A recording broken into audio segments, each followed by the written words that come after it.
Si vous êtes un élève et que vous souhaitez récupérer depuis chez vous un fichier que vous avez enregistré au collège en salle informatique ou bien en salle de technologie, eh bien il suffit d'aller sur ce site internet. Alors le mieux c'est de le taper une première fois dans sa barre d'adresse puis de le mettre dans ses favoris avec ici la petite étoile. Vous arrivez donc sur une plateforme où il faut s'identifier, il y a marqué Académie de Créteil. L'identifiant, donc j'ai pris par exemple un élève de 4e A, le mot de passe, puis je clique sur valider. Se met en place la connexion. Je regarde ici que j'ai bien mon nom et mon prénom. Je regarde ici que je fais bien partie du Collège Liberté à Drancy et j'arrive sur la plateforme qui s'appelle Cartable en ligne. C'est pour ça qu'il y a marqué CEL pour Cartable en ligne. Je clique ensuite sur mon bureau. Et dans mon bureau, j'ai plusieurs choses, parmi lesquelles mes dossiers. Donc je clique sur mes dossiers, puisque c'est là que j'ai enregistré mon fichier.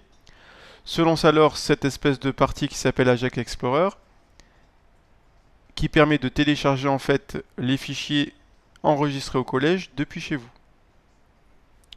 On arrive alors à trois dossiers.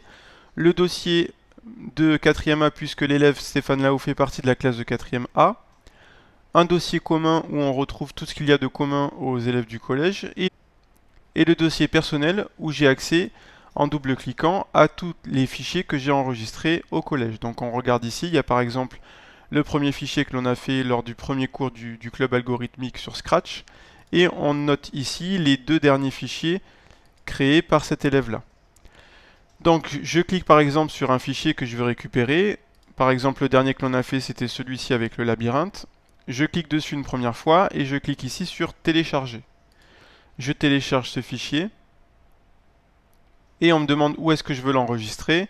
J'ai le choix. Moi je choisis sur le bureau pour pouvoir le retrouver facilement et je clique sur enregistrer. Se lance alors la barre de téléchargement et lorsque je retourne sur le bureau, j'ai mon fichier que je peux alors ouvrir.